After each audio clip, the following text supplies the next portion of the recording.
اس لیے کہ یہ حضرت عائشہ کی بہن ہے.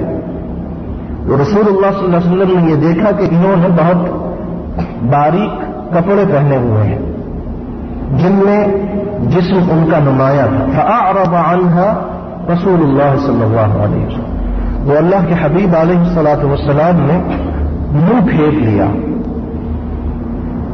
ان سے اعراض کیا، منہ پھیر لیا، اور دوسری طرف منہ کیے ہوئے یہ ارشاد فرمایا کہ یا اسماء، ان سے مخاطب ہو کے ارشاد فرمایا کہ اذا بلغت المرأة المحیض، جب عورت بالغ ہو جائے تو اس کے لیے یہ بات جائز نہیں ہے کہ وہ اپنے جسم کے کسی حصے کو ظاہر کرے یا کھلا رکھے.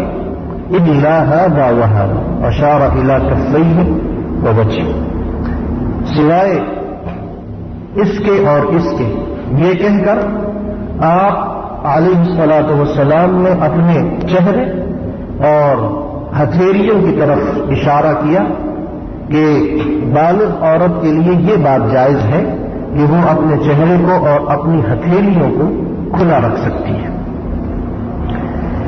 اس حدیث کو یہ لوگ دلیل کے طور پہ پیش کرتے ہیں، اور دنیا میں اس وقت عالم اسلام میں جتنے لوگ چہرے اور ہتھیلیوں کو کھلا رکھنے کے قائل ہیں، ان سے جب گفتگو کی جاتی ہے تو سب سے پہلی اور سب سے بڑی دلیل ان کے پاس یہ ایک اکلوتی حدیث ہوتی ہے.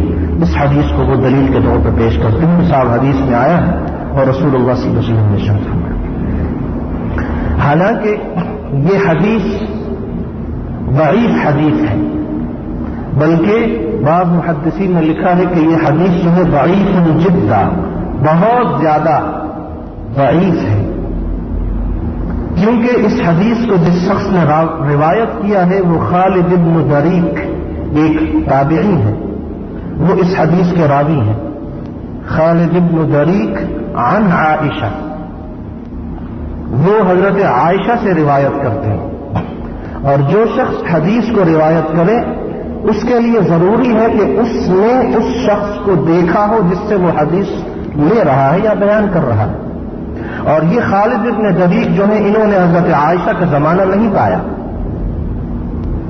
تو ایک اس حدیث میں جو کمزوری اور نقص کا پہلو ہے وہ یہ ہے کہ اس حدیث کا جو راوی ہے اس نے سرے سے حضرت عائشہ کو دیکھا ہی نہیں ہے، تو روایت کہاں سے حضرت عائشہ سے اس نے بیان کرنی شروع کی.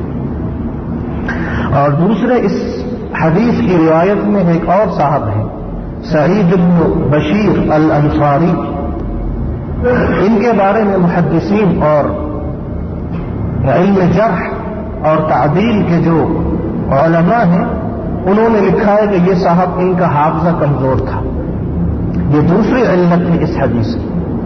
اور تیسری علت اس حدیث کی یہ ہے کہ اس حدیث کی روایت میں ایک صاحب ہے، ان کا نام ہے قتادہ.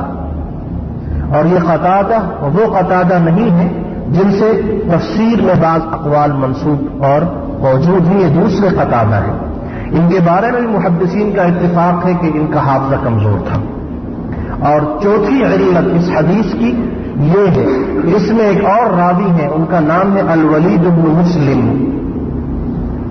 ان کے بارے میں علماء جرح و تعدیل نے لکھا ہے کہ یہ جھوٹی حدیث میں بیان کیا کرتے تھے. تو اس حدیث میں 4 علتیں موجود ہیں. ان 4 علتوں کی بنا پہ یہ حدیث نہ صرف یہ کہ ضعیف ہے بلکہ ضعیف جدا، بہت زیادہ کمزور ہے، پرلے درجے کی کمزور حدیث ہے. اور یہ بات بھی ہم سب کو معلوم ہونی چاہیے کہ ہر وہ حدیث کے جو ضعیف ہو وہ دلیل کے طور پہ اس کو حجت یا دلیل نہیں بنایا جا سکتا. صرف وہ حدیث دلیل بنتی ہے اور حجت بنتی ہے جو یا تو صحیح ہو اور یا حسن ہو. تو یہ وہ معروف اور مشہور حدیث ہے جس کو سب سے زیادہ یہ لوگ کہ جو چہرے اور ہتھیلیوں کو کھلا رکھنے کے قائل ہیں اس حدیث کو بیان کرتے ہیں. اور یہی وہ حدیث ہے جس کو عرب نیوز کے عادل صلاحی صاحب کی عموماً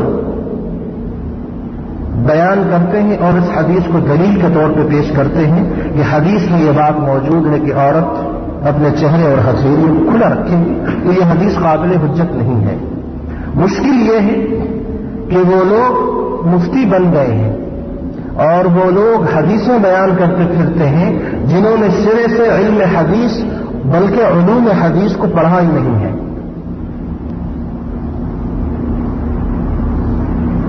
اور وہ فتوے دیتے ہیں۔ تو جس طرح صحیح بخاری میں وہ حدیث ہم نے گزشتہ چند ہفتے قبل پڑھی تھی، اللہ کے حبیب علیہ الصلاۃ والسلام نے ارشاد فرمایا کہ قیامت کی نشانیوں میں سے ایک نشانی یہ ہے کہ اللہ تعالیٰ علم کو اٹھا لے گا، اور علم کا اٹھانا یہ ہے کہ علماء مر جائیں گے، تو لوگ جاہلوں کو اپنا استاد اور مفتی اور عالم سمجھنے لگیں گے، ان سے فتوے پوچھیں گے اور یہ لوگ غلط فتوے دیں گے، خود بھی گمراہ ہوں گے، فَأَضَلُّوا وَأَضَلُّوا، خود بھی گمراہ ہوں گے اور دوسروں کو بھی گمراہ کریں گے۔ یہ پہلی دلیل تھی ان لوگوں کی جو چہرے اور ہتھیلیوں کو کھلا رکھنے کے قائل۔ دوسری دلیل ان لوگوں کی سورہ نور کی آیت نمبر 31، جس میں اللہ یہ ارشاد فرماتا ہے قُلْ لِلْمُؤْمِنَاتِ يَغْضُضْنَ مِنْ أَبْصَارِهِنَّ وَيَحْفَظْنَ فُرُوجَهُنَّ وَلَا يُبْدِينَ زِينَتَهُنَّ إِلَّا مَا ظَهَرَ مِنْهَا وَلَا يُبْدِينَ زِينَتَهُنَّ إِلَّا مَا ظَهَرَ مِنْهَا، کہ عورتیں زینت کو کھلا رکھ سکتی ہیں اور اپنے جسم کے تمام حصے کو چھپائیں گی سوائے اس کے کہ جو غیر ارادی طور پہ کھلا رہ جائے۔ الا ما ظہر منہا، اس الا ما ظہر منہا کو دلیل کے طور پہ یہ لوگ پیش کرتے ہیں کہ صاحب قرآن کی آیت میں یہ بات موجود ہے کہ تمام جسم کو عورت چھپائے گی سوائے اس حصے کے کہ جو کھلا رہ جائے۔ اس سلسلے میں وہ بعض تابعین اور بعض مفسرین کے اقوال پیش کرتے ہیں جنہوں نے یہ کہا ہے کہ الا ما ظہر منہا، اس سے مراد چہرہ اور ہتھیلیاں ہیں۔ تو اس کے دو جواب ہیں۔ پہلا جواب تو یہ ہے کہ کسی بھی مستند اور صحیح تفسیر میں اور کسی بھی معروف اور مشہور مفسر نے کسی بھی تابعی یا صحابی کا یہ قول نقل نہیں کیا جس میں یہ بات ہمیں ملے کہ الا ما ظہر منہا سے مراد چہرہ اور ہتھیلیاں ہیں۔ اور دوسرا جواب اس کا یہ ہے کہ جس آدمی کو عربی آتی ہو تھوڑی بہت، تب بھی وہ آسانی سے اس بات کو سمجھ سکتا ہے، اور یہ پچھلے دروس میں میں نے بیان کیا ہے اس بات کو اور اسی کو میں دہرا رہا ہوں کہ یہاں پہ لفظ ہے الا ما ظہر منہا، یظہر نہیں ہے، ظہر ہے، اور ظہر اور یظہر میں فرق ہے۔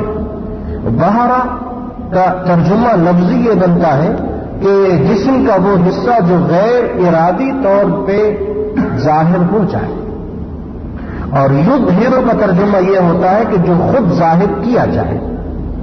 اب ظاہر ہے اور جو لوگ چہرے اور ہتھیلی کو کھلا رکھنے کے قائل ہیں، ہتھیلیوں کو، وہ یہ کہتے ہیں کہ چہرے اور ہتھیلیوں کو کھلا رکھا جائے، تو وہ اس لفظ کے جو لفظی معانی ہے ان سے بھی واقف نہیں ہے۔ یہ لفظ ظاہرہ ہے، یظہر نہیں ہے۔ ظاہرہ یعنی وہ جسم کا حصہ جو غیر ارادی طور پہ ظاہر ہو جائے، راستے پہ چلتے ہوئے، گھر میں بیٹھے ہوئے، کسی اور جگہ ہوا کی وجہ سے یا سیڑھیاں اترتے ہوئے، راستہ چلتے ہوئے برقعے کا اگر نقاب اٹھ جاتا ہے یا جسم کا کوئی اور حصہ اگر نمایاں ہو جاتا ہے تو اس میں کوئی مواخذہ نہیں ہے، اس لیے کہ یہ غیر ارادی طور پہ یہ عمل ہوا ہے مسلمان خاتون سے۔ الا ما ظہر منہا، تو یہ دلیل بھی ان لوگوں کی غلط ہے اور کمزور ہے، یہ دوسری دلیل تھی ان کی۔ اور تیسری دلیل یہ حضرت جابر بن عبداللہ رضی اللہ عنہ کی حدیث ہے، اور یہ حدیث متفق علیہ ہے۔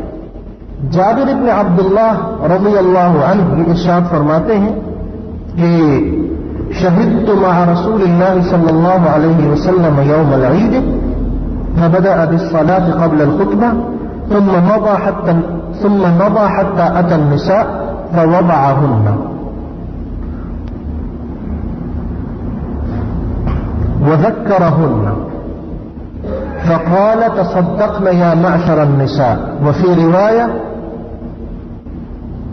أكثرن من الاستغفار ومن الصدقة يا معشر النساء.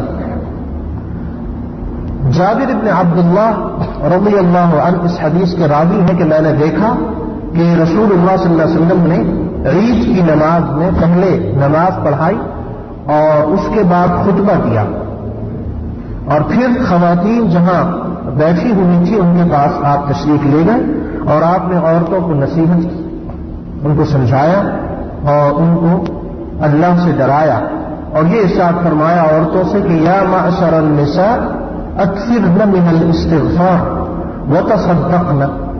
عورتوں سے مخاطب ہو کے ارشاد فرمایا کہ تم لوگ کثرت سے استغفار کیا کرو اور صدقہ بہت زیادہ دیا کرو.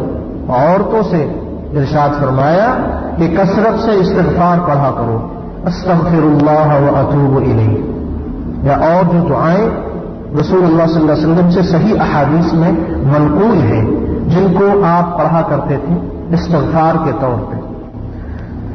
اور یہ ارشاد فرمایا کہ تصدقنا، صدقہ اور خیرات بھی تم بہت زیادہ کیا کرو، کیونکہ فإني رأيتكن أكثر أهل النار، میں نے دیکھا کہ جہنم میں عورتیں بہت زیادہ ہیں.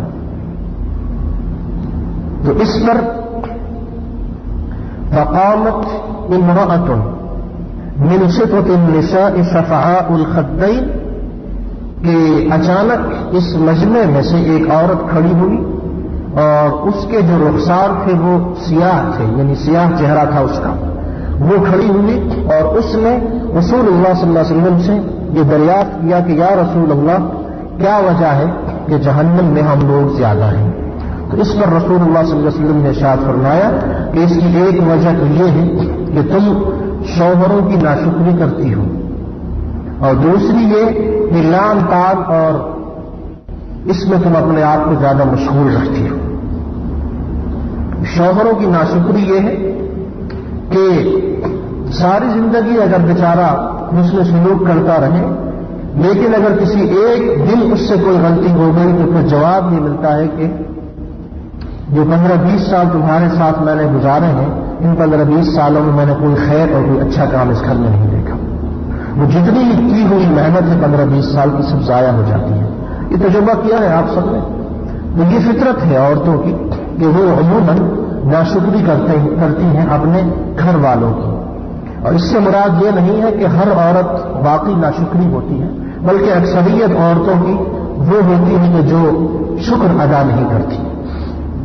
اور یہ حدیث کے الفاظ یہ عورتوں کی کوئی اس سے توہین نہیں ہو رہی، اس لیے کہ عورتوں کی فطرت کیا ہے یہ عورتیں خود اچھی طرح جانتی ہیں کہ ان کی فطرت میں کیا ہے، اور ان کی فطرت میں کیا ہے یہ ان سے کہیں زیادہ اللہ اور اس کا رسول جانتا تھا علیہ الصلوۃ والسلام، اس لیے انہوں نے اس بات کو بیان کیا.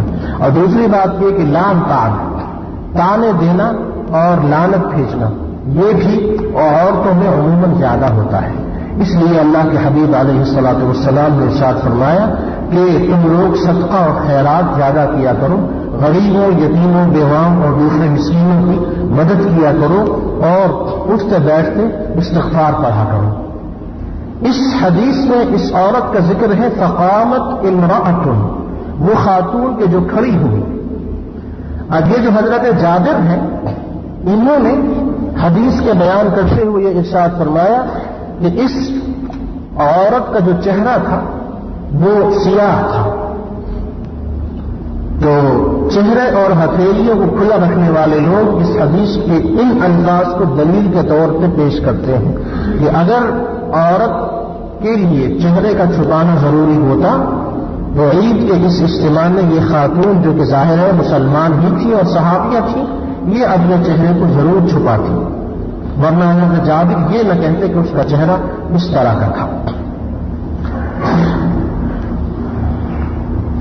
اس حدیث اور اس دلیل کے جواب میں علماء نے لکھا ہے کہ سب سے پہلی بات تو یہ ہے کہ حضرت جابر ابن عبداللہ رضی اللہ عنہ نے اس حدیث کو روایت کیا ہے، لیکن یہ نہیں بتایا کہ انہوں نے کب یہ عید کی نماز پڑھی تھی، اس لیے کہ عید کی نماز سن 2 ہجری کے بعد سے سن 2 ہجری سے پڑھی جانے لگی تھی، اور حجاب کے جو احکامات ہیں وہ 5 یا 6 ہجری کو نازل ہوئے ہیں۔ تو اندازہ یہ ہے کہ اس خاتون نے اپنے چہرے کو کھلا رکھا، اس لیے کہ اس وقت تک ستر اور حجاب کے احکامات نازل نہیں ہوئے تھے۔ سن 2 ہجری سے عید کی نماز پڑھنی ضروری قرار دی گئی، اور ستر اور حجاب کے مسائل 5 یا 6 ہجری کو نازل ہوئے۔ تو یہ حدیث اور اس حدیث کے یہ الفاظ یہ بھی دلیل کے طور پہ کوئی شخص پیش نہیں کر سکتا کہ عورت چہرے اور ہتھیلیوں کو کھلا رکھے۔ اور پھر اس حدیث کو امام احمد بن حنبل نے، امام دارمی نے، امام نسائی نے اور دوسرے محدثین نے اپنی کتب میں نقل کیا ہے۔ صرف صحیح مسلم میں یہ الفاظ ہیں کہ حضرت جابر نے اس عورت کا چہرہ دیکھا، باقی کسی بھی حدیث سے یہ الفاظ نہیں ہیں کہ حضرت جابر نے واقعی اس عورت کا چہرہ دیکھا تھا۔ تو ان وجوہات کی بنا پہ یہ حدیث بھی دلیل کے طور پر پیش نہیں کی جا سکتی۔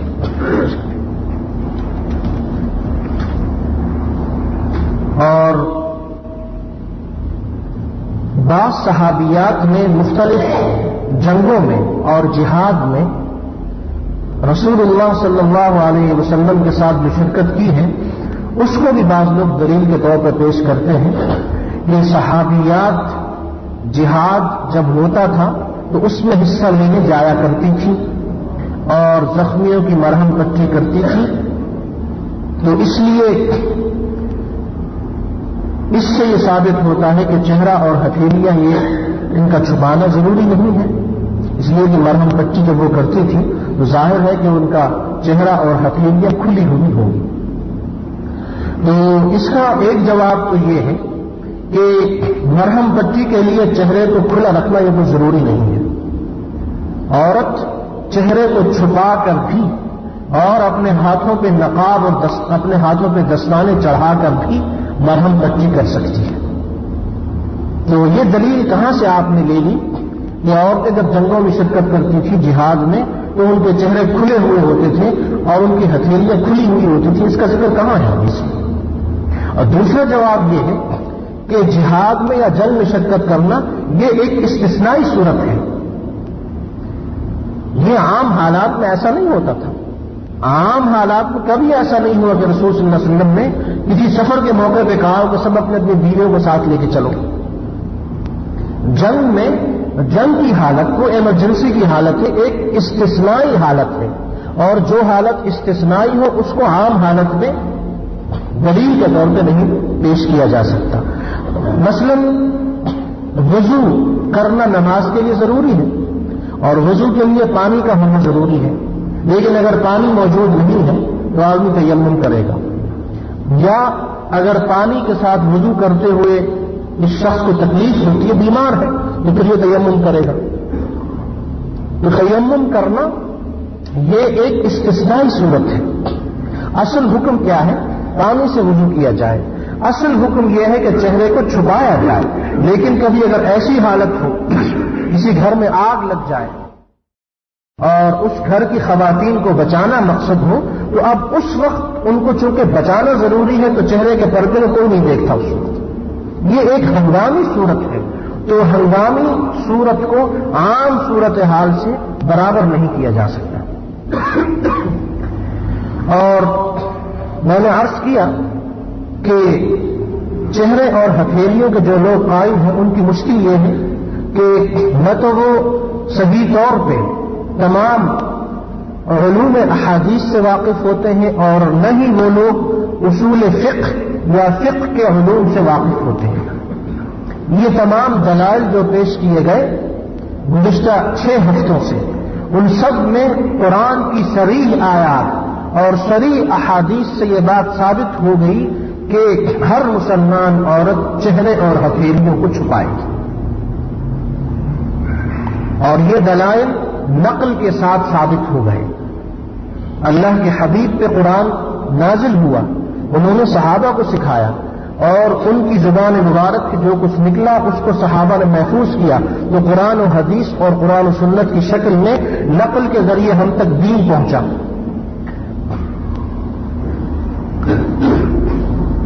اور یہ جو ستر اور حجاب کے مسائل ہیں یہ اصل میں نقل کے ذریعے ہم تک پہنچے ہیں۔ تو اصل جو چیز منقول ہے وہ ہے چہرے کو چھپانا۔ اب ایک قیاسی اور عقلی رائے ہم پیش کرتے ہیں، وہ یہ ہے کہ اگر یہ تمام دلائل جو قرآن و سنت سے بیان کیے گئے نقل کے ذریعے یہ بھی کوئی شخص اگر نہیں مانتا تو اس کی خدمت میں عقلی دلیل پیش ہے، اور وہ یہ ہے کہ وہ خود سوچے اور ٹھنڈے دل سے سوچے اور خوب غور و فکر کر کے ہمیں بتائے کہ عورت کے جسم میں سب سے زیادہ کشش کی جو جگہ ہے یا مرکز ہے کیا وہ چہرہ نہیں ہے؟ اور جو لوگ عورتوں کو دیکھنا چاہتے ہیں کیا وہ چہرے کو دیکھنا چاہتے ہیں یا کسی اور جگہ کو دیکھنا چاہتے ہیں؟ ظاہر ہے جو شخص بھی کسی عورت کو دیکھنا چاہتا ہے اور دیکھتا ہے وہ صرف چہرے ہی کو دیکھتا ہے، اس لیے کہ چہرہ مرکز ہے، چہرے ہی سے کسی بھی عورت کی خوبصورتی یا بدصورتی کا اندازہ لگایا جا سکتا ہے۔ تو جب چہرے کو کھلا چھوڑ دیا آپ نے تو باقی جسم کو چھپانے کی کوئی خاص ضرورت باقی نہیں رہی، اس لیے کہ جو دروازہ ہے گناہ کا وہ تو آپ نے کھول دیا۔ تو عقل بھی یہ کہتی ہے کہ خوبصورت اور نوجوان یا بدصورت ہو لیکن نوجوان عورت ہو، اس لیے کہ بوڑھی عورتوں کو سورہ نور کی اس آیت میں مستثنی قرار دے دیا، اس میں اللہ نے یہ ارشاد فرمایا والقواعد من النساء اللاتي لا يرجون نكاحا فليس عليهن جناح ان يضعن ثيابهن غير متبرجات بزينة۔ جو چہرہ یہ کشش کا مرکز اور سبب اور باعث ہے، تو عقل بھی یہ کہتی ہے کہ چہرہ بہرحال چھپانا چاہیے۔ نقل کے ذریعے تمام علوم ہم تک پہنچے۔ اصل میں اگر ہم یہ دیکھیں کہ چہرے کا چھپانا یہ اصل ہے، تھوڑی دیر کے لیے ہم یہ مان لیتے ہیں کہ وہ لوگ جو چہرے اور ہتھیلیوں کو کھلا رکھنے کے قائل ہیں ان کی جتنی دلیلوں کو ہم نے غلط ثابت کیا اس دیر کے لیے ان کو ہم صحیح مان لیں اور یہ تسلیم کر لیں کہ واقعی یہ درست ہے کہ چہرے اور ہتھیلیوں کو کھلا رکھا جائے، تب بھی اصول فقہ کا ایک مسئلہ ہے کہ جو مسئلہ اور جو حکم نقل کے ذریعے ثابت ہو اس کی ایک اصل ہوتی ہے اور ایک فرع ہوتی ہے، اور فرع جو کہ اصل کے بعد ہوتی ہے اس کا دار و مدار اصل پہ ہوتا ہے۔ اصول فقہ پڑھنے والے اس مسئلے کو جانتے ہیں کہ جو غیر اصل ہے جس کو فرع کہتے ہیں اس کا دار و مدار اصل پہ ہوتا ہے۔ تو اصل ہر حال میں یہ ہے کہ عورت چہرے کو چھپائے گی، لیکن آپ یہ کہتے ہیں کہ جب وہ گھر سے باہر نکلے یا کسی غیر محرم مرد کے سامنے جائے تو چہرے اور ہتھیلیوں کو کھلا رکھے۔ تو گویا کہ یہ جو آپ کا کہنا ہے کہ چہرے اور ہتھیلیوں کو کھلا رکھے گی اس کا دار و مدار اصل پہ ہے، اور اصل یہ ہے کہ چہرے اور ہتھیلیوں کو چھپائے گی، اور یہ اصول فقہ کا مسئلہ ہے کہ اصل فرع پہ مقدم ہوتا ہے۔ تو اس چیز نے بھی یہ ثابت کیا کہ عورت ہر حال میں اپنے چہرے اور اپنی ہتھیلیوں کو چھپائے گی۔ تو قرآن اور حدیث کے تمام دلائل جو آج تک ہم نے پڑھے اس سے یہ ثابت ہوا کہ کسی مسلمان خاتون کے لیے قطعاً یہ جائز نہیں ہے کہ وہ اپنے چہرے اور اپنی ہتھیلیوں کو غیر محرم مردوں کے سامنے کھلا رکھے، یا وہ گھر سے باہر نکلے تو بغیر پردے اور بغیر حجاب کے گھر سے باہر نکلے۔ الحمدللہ کہ اللہ تعالی کی توفیق اور اس کے فضل و کرم سے آج ہمارے اس سطر و حجاب کے مسائل کا اختتام ہوا، جو کہ 6 ہفتوں سے مسلسل ہم ان کو بیان کر رہے تھے۔ چند سوالات انہی مسائل سے متعلق۔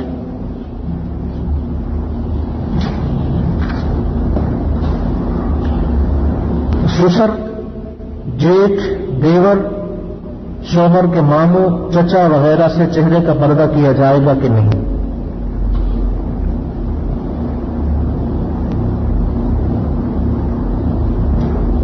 شوہر کے والد، چچا اور ماموں، ان سے چہرے کا پردہ نہیں کیا جائے گا، اس لیے کہ ان کا تعلق بھی آبا سے ہے، ان بزرگوں سے ہے جن بزرگوں کے بارے میں قرآن میں یہ کہا ہے کہ ان سے چہرہ نہیں چھپایا جائے گا، اور یہ ستر اور حجاب سے مستثنی ہے۔ البتہ جیٹھ اور دیور، ان سے چہرے کو چھپایا جائے گا، اور دیور کے لیے جائز نہیں ہے یا جیٹھ کے لیے کہ وہ اپنی بھائی کی بیوی کے ساتھ خلوت میں بیٹھے یا اس طریقے سے بیٹھے کہ اس کا چہرہ کھلا ہوا ہو۔ اب یہ اس کے ساتھ ایک سوال اور بھی ہے کہ ہمارے معاشرے میں بہت مشکل ہے، کیونکہ اکثر یہ ہوتا ہے کہ پورا گھرانہ ایک گھر میں رہتا ہے، تو ایک گھر میں رہتے ہوئے بہت مشکل ہے کہ آدمی کی بیوی اس کے بھائیوں سے پردہ کرے۔ تو اس سلسلے میں عرض یہ ہے کہ اس کا جو سب سے اچھا حل ہے وہ یہ ہے کہ آدمی اگر اس کے والدین اس کو اجازت دیں اور اس کی بیوی اور اس کی خدمت کے محتاج نہ ہو، تو شرعی طور پر بہتر یہ ہے کہ وہ الگ مکان میں رہیں اور اس کی بیوی اس کے بھائیوں سے پردہ کرے۔ لیکن اگر یہ بات ممکن نہ ہو تو کم از کم یہ ضرور کرے کہ جس وقت اس کے بھائی گھر میں ہو تو اس وقت وہ موٹی چادر اوڑھے رکھے جس سے اس کا پورا جسم چھپا رہے، اور یہ کوشش کرے کہ اس کا چہرہ بھی اگر چھپا سکے چہرے کو تو یہ زیادہ مناسب ہے، اور بغیر ضرورت کے وہ اپنے دیوروں اور اپنے جیٹھ وغیرہ ان سے زیادہ گفتگو نہ کرے۔ گھریلو خادمائیں گھر کے مردوں سے اور خدام گھر کی خواتین سے چہرے کا پردہ کریں یا نہیں؟ ہاں، ان سے چہرے کا پردہ کیا جائے گا۔ اگر گھر میں خانسامہ، باورچی، ڈرائیور وغیرہ یا ملازم یہ نوجوان ہیں تو گھر کی خواتین ان سے چہرے کا پردہ کریں گی۔ اسی طرح گھر میں ملازمہ اگر نوجوان ہے تو وہ اپنے چہرے کو، جس کے ہاں وہ ملازمت کرتی ہیں، ان گھر والوں سے اپنے چہرے کو وہ چھپائے گی۔ اس بات کی کوئی گنجائش نہیں ہے کہ گھر کے ملازم نوجوان ہو، عورت ہو یا مرد ہو، وہ بغیر حجاب کے ایک دوسرے سے ملے۔ بڑھاپے کی تعریف کیا ہے؟ اس کا تعلق عورت کی عمر سے ہے یا ایام کے ختم ہونے سے؟ اصل میں قرآن نے اس مسئلے کو تحدید کے ساتھ بیان نہیں کیا، کیونکہ مختلف حالات مختلف عورتوں کے ہوتے ہیں۔ بعض عورتوں کے جو ایام ہیں یہ عام عورتوں کی نسبت جلدی ختم ہو جاتے ہیں، اور بعض عورتیں دوسری عورتوں کی نسبت جلدی اور پہلے بانجھ ہو جاتی ہیں کہ بچے دینے کے وہ قابل نہیں رہتی۔ تو اس کے لیے کسی عمر یا کسی وقت کی قید نہیں ہے۔ جب بھی عورت یہ دیکھے کہ اب وہ بوڑھی نظر آتی ہے، اور یا یہ کہ اس کے جسم میں اب وہ کشش نہیں رہی جو کسی جوان عورت کے جسم میں ہوتی ہے، اور اب وہ بانجھ ہو چکی ہے، اور اب اس کو دیکھ کر دیکھنے والوں کے دل میں عقیدت کا جذبہ اور ادب کا جذبہ تو پیدا ہو سکتا ہے، کوئی اور جذبہ پیدا نہیں ہوتا، تو تب وہ بغیر برقعے کے گھر سے باہر جا سکتی ہے۔ لیکن میں نے پچھلے ہفتے عرض کیا تھا کہ بہتر پھر بھی یہ ہے کہ وہ برقع پہن کے گھر سے باہر نکلے۔ قرآن نے کیا کہا ہے؟ وَأَن يَسْتَعْفِفْنَ خَيْرٌ لَهُنَّ، بہتر پھر بھی یہی ہے کہ وہ برقع یا موٹی چادر اوڑھے گی جس سے اس کا پورا جسم چھپا رہے گا۔ اس کے لیے یہ بہتر یہ نہیں ہے کہ وہ بغیر برقعے کے گھر سے باہر نکلے۔ اور پھر اس دور میں تو پلاسٹک سرجری اور نہ جانے کتنی مصیبتیں موجود ہیں کہ جو 100 سال کی بڑھیا کو بھی 15 سال کی لڑکی بنا دیتی ہے۔ تو اس لیے اگر عمر کی قید ہوتی 40 سال یا 60 سال کی قید لگائی جاتی تو مسئلہ حل نہیں ہوتا. اس لیے کتنی 60 سال کی وہ عورتیں ہیں کہ جو 20 سال کی نظر آتی ہیں میک اپ اور دوسری مصیبتوں کے بعد.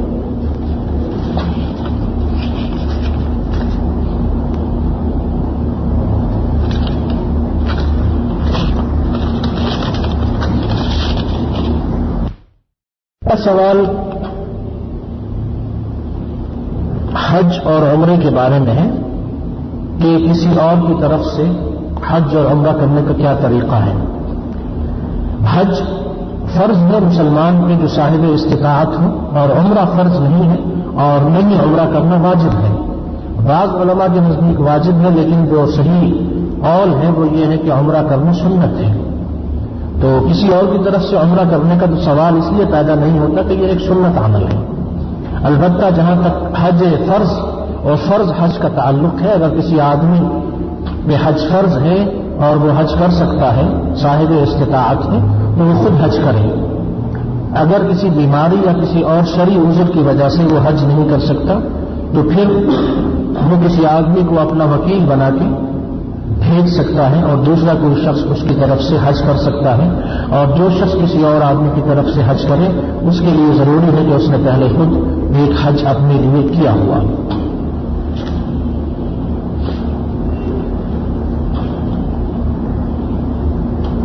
کنیز اور لونڈی کے بارے میں عرض یہ ہے کہ اس دور میں بھی کنیز اور لونڈی رکھی جا سکتی ہے. وہ لوگ غلطی کرتے ہیں جو یہ کہتے ہیں کہ اب لونڈیوں اور کنیزوں کا زمانہ نہیں رہا. اب بھی اگر غیر مسلموں اور کفار و یہود اور دوسروں سے لڑائی ہو، یعنی جہاد کا میدان ہو، اور جہاد کے میدان میں اگر ان کی عورتیں مسلمانوں کے ہاتھ آئیں تو ان کو کنیز بنایا جا سکتا ہے جب تک وہ اسلام قبول نہ کر لیں. ہاں، انہوں نے سوال یہ بھی پوچھا ہے کہ اگر کنیزیں ایک آدمی کے پاس ہوں اور وہ بغیر نکاح کے ان کے قریب جا سکتا ہے، اور پھر یہ بھی ہو سکتا ہے کہ وہ ہر سال نئی نئی کنیزیں لے. جی ہاں، یہ بات جائز ہے کہ وہ ہر سال نئی کنیز لے سکتا ہے، بلکہ سال سے کم عرصے میں بھی وہ نئی کنیز لے سکتا ہے. جائز ہے یہ چیز.